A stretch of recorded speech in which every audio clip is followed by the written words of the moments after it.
एक समय की बात है, देवता अत्यंत दीनहीन हो चुके थे। वे अपनी शक्ति और सत्ता गंवाकर अपने वैभव से क्षीण होकर भटक रहे थे।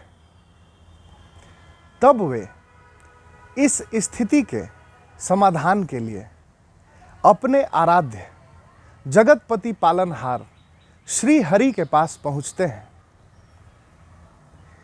वहां जाकर उनके चरणों में प्रेम निवेदन करने के पश्चात देवताओं ने इस स्थिति से पुनः वापस शक्ति अर्जित करने के लिए, वैभव हासिल करने के लिए उन्होंने विष्णु से इसका मार्ग पूछा। श्री हरि विष्णु ने उन्हें इस स्थिति से बाहर आने के लिए एक मार्ग सुझाया। उन्होंने कहा कि अपने खोए हुए वैभव और समृद्धि तथा शक्ति को पुनः हासिल करने के लिए देवताओं को अमृत की तलाश करनी पड़ेगी और यह अमृत उन्हें क्षीर सागर के मंथन से मिलेगा। उस अमृत को पीकर देवताओं का वैभव और उनकी गरिमा, उनका शासन, अस्थायित्व को प्राप्त होगा। हालांकि श्री हरि विष्णु ने देवताओं को यह भी कहा कि इतना विराट कार्य, इतना दुरूह कार्य अकेले देवताओं से होना संभव नहीं है।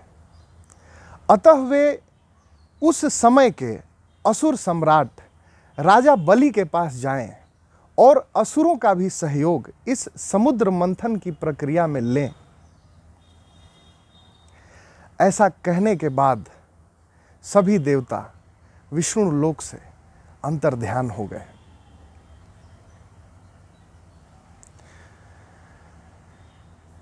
जब मैं कहता हूं एक समय की बात है, तो वास्तव में हम काल के कपाट पर खड़े हैं, जहां से काल की किसी विशेष अवस्था में हम प्रवेश करते हैं और कथा, घटनाओं, कल्पनाओं और स्मृति के माध्यम से हम ज्ञान का अमृत प्राप्त करते हैं।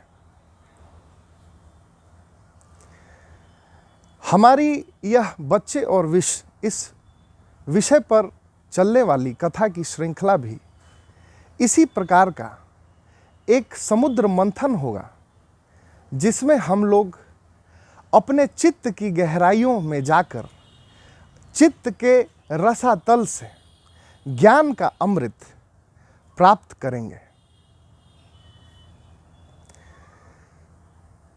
काल को समझने के लिए हमें जीवन को समझना होगा, क्योंकि यह समूचा अस्तित्व और काल, ये दोनों दो हैं नहीं, बस अलग अलग मालूम पड़ते हैं। क्योंकि हमारे जीवन का प्रारंभ इस काल के समंदर में ही होता है और काल के आयाम से निकल जाने के बाद फिर इस जीवन का कोई अर्थ नहीं और हमारे जीवन में कुल संपदा समय की ही है। वही हमारा मूल धन है, वही हमारी असली संपदा है। काल से परे इस कथा की यात्रा को प्रारंभ करते हुए हमें यह समझना आवश्यक है कि समय परिवर्तनशील है, या यूं कहें कि यह संसार ही अनित्य है, परिवर्तनशील है। यूं कहें कि समय बहता जाता है और हम उसमें गुजरते जाते हैं, या ऐसा समझें कि समय ही शाश्वत अस्तित्व है, जिसमें हमारा अस्तित्व पल पल बदलता और बहता रहता है। जिसके पास कभी वैभव होता है, वह कभी दीनहीन हो जाता है। एक समय का राजा कभी रंक होता है और मृत्यु, काल, काल का एक नाम मृत्यु भी है, मृत्यु को काल भी कहते हैं। तो मृत्यु जब यह जीवन की संपदा हमसे छीनेगी, तब हमने इस आयाम में अपने प्राण ऊर्जा का मंथन करके कौन सा अमृत या कौन सा विष निकाला है और अपने परिवार और समाज को दिया है, यही हमारी महत्वपूर्ण ध्यान देने योग्य बातें होंगी। देवता जब दीनहीन हुए और वे इस स्थिति के समाधान के लिए श्री हरि के पास पहुंचते हैं, श्री हरि जो कि स्वयं जगतपति हैं, पालनहार हैं, जैसे काल के आयाम के स्वामी स्वयं महाकाल हैं, वैसे ही समस्त जीव जगत, समस्त प्राणी जो भी जन्म लेते हैं, अप्रकट से प्रकट बनकर इस संसार में आते हैं, वे सब विष्णु के ही अंश होते हैं। तो हमारे आराध्य श्री हरि विष्णु ने देवताओं को समुद्र मंथन करने के लिए कहा। क्या है समुद्र? समुद्र वही है जो अनंत है, जिसकी थाह पाना संभव नहीं, जैसे कि यह विराट अस्तित्व। हमारी चेतना का और हमारे प्राणों का जो अनंत महासागर है, उसका मंथन करने से हम भी अपने जीवन में रत्नों की प्राप्ति कर सकते हैं। जब देवता क्षीण होते हैं, जब उनकी शक्ति कमजोर पड़ती है, तब स्वाभाविक रूप से पूरे विश्व में असंतुलन की स्थिति उत्पन्न होती है। और जब जब ऐसी असंतुलन और अराजकता की स्थिति आती है, तब तब वैसे स्थिति में उसके समाधान के लिए मंथन अत्यंत आवश्यक हो जाता है। यह वही मंथन है जिसमें हम अपनी प्राण शक्ति को अपने द्वंद्वात्मक आयामों के बीच मंथन करते हैं, चेतना के अनंत सागर के बीच मंथन करते हैं।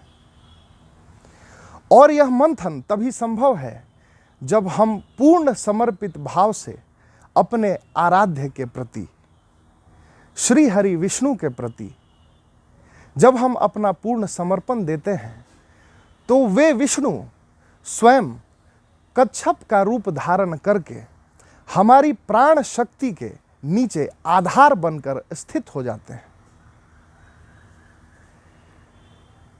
हमारा प्राण उस अनंत महासागर में डूबता नहीं है, क्योंकि उसे स्वयं जगतपति पालनहार विष्णु का आश्रय प्राप्त होता है। जब मंथन की भीषण प्रक्रिया की जाती है, तो उसमें से अनेक रत्नों की प्राप्ति होती है। वैभव, समृद्धि, सत्ता, शक्ति और धन, अनेक चीजों की प्राप्ति होती है। परंतु इन सब की प्राप्ति से पहले, सबसे पहले इस प्रक्रिया में जो निकलता है, वह है विष, कालकूट विष। वैसा विष जो संपूर्ण अस्तित्व के लिए ही भयानक संकट हो। तीनों लोक जिस विष के प्रभाव में आने से कांप उठे। वास्तव में प्रेम से शून्य चेतना ही विष का उद्गम स्रोत होती है। प्रेम का जितना अभाव होता है, वह विष उतना ज्यादा प्रभावी होता है। प्रेम से शून्य चेतना से निकलने वाली सभी वृत्तियां, सारे कर्म देर सबेर विष के रूप में ही परिणत हो जाते हैं। और इस विष को धारण किए बिना अमृत की प्राप्ति सार्थक नहीं हो सकती।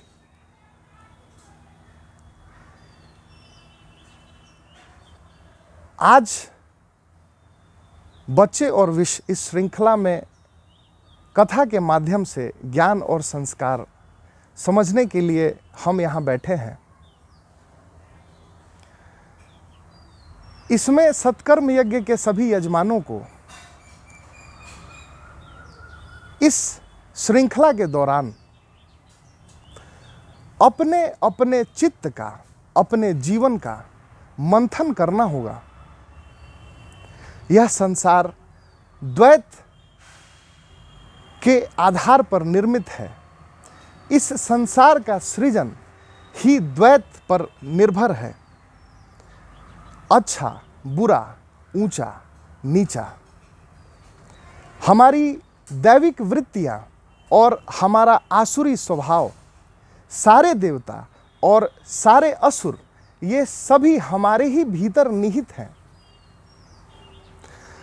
और जब हम अपनी वृत्तियों को एक दूसरे का परस्पर विरोधी शत्रु नहीं समझ करके आपसी सामंजस्य और लयबद्धता के साथ तप, स्थिरता और संकल्प के मंदराचल पर्वत पर जब हम अपने द्वंद्वात्मक आयामों को लपेटते हैं और उसका मंथन करेंगे, और इस श्रृंखला में जब हलाहल विष प्रकट होगा, इसके लिए सभी यजमानों को अपनी मन स्थिति तैयार रखनी चाहिए।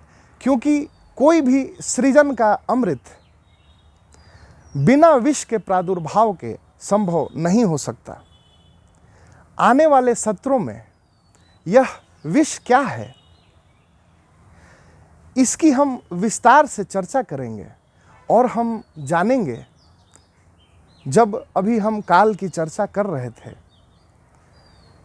तब हमें यह भी समझना आवश्यक है कि इस कथा के दरमियान जो काल था और वर्तमान जिस काल में हम जी रहे हैं, मूल रूप से इनमें बहुत ज़्यादा अंतर नहीं है। क्योंकि यह कथा ब्रह्मांडीय चेतना के गहनतम तलों की कहानी है। यह मानव चेतना के उस शाश्वत तलाश की कहानी है जो हर युग, हर काल में सार्थक रही है। आज के समय में भी समूचे विश्व में युद्ध, दंगे, नफरत, उत्पात, उपद्रव, नशाखोरी, हिंसा, शोषण और गुलामी, ये सारे विष अत्यंत प्रभावी हैं। जिसके चंगुल में आ रहा हमारा बाल मन धीरे धीरे अपनी अबोधिता और पवित्रता, जो अमृत तत्व स्वतः ही जन्म से उसे मिलता है, उसे वह गंवा रहा है। जिसके कारण वैसी ही असंतुलन की स्थिति आज भी आ चुकी है। और इस स्थिति से बाहर आने के लिए हम पुनः अपने अवचेतन की गहराइयों को मंथन करके ज्ञान का, प्रेम का, सृजन का अमृत निकालेंगे। आज के लिए इतना ही। धन्यवाद।